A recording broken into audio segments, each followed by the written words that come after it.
Une marche symbolique entre le centre de mémoire et le cimetière où est enterré l'abbé Pierre. C'est ainsi que commençait la commémoration. Parmi les gens rassemblés pour lui rendre hommage, des anonymes, des bénévoles, mais aussi des compagnons comme Stéphane, venu de Marseille. Parce que nous, les compagnons, on a le sentiment de devoir beaucoup au mouvement et à son fondateur. Il nous a sortis de situations parfois très difficiles, il nous a mis à l'aise. On a retrouvé notre dignité sur notre communauté.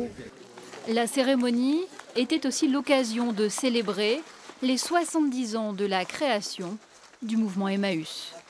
Nous, tout seuls, on n'est rien, mais à deux, on peut faire quelque chose. Et c'est comme ça qu'Emmaüs a commencé et continue. Cette année, Bernard est ainsi venu d'Isère déposer les clés de la résidence de 17 logements où il vit.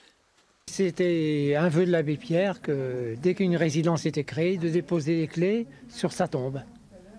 C'est une façon de, même mort, de participer toujours à la vie d'Emmaüs.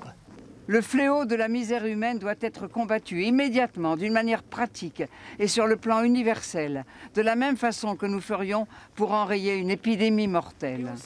Marraine de l'association, Marie-Christine Barrault tenait elle aussi à être là aujourd'hui.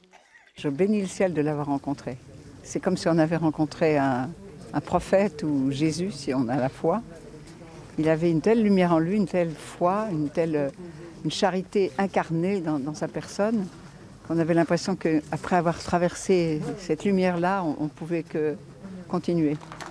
Présentes dans 37 pays, les communautés Emmaüs continuent de s'étendre par-delà le décès de leur fondateur.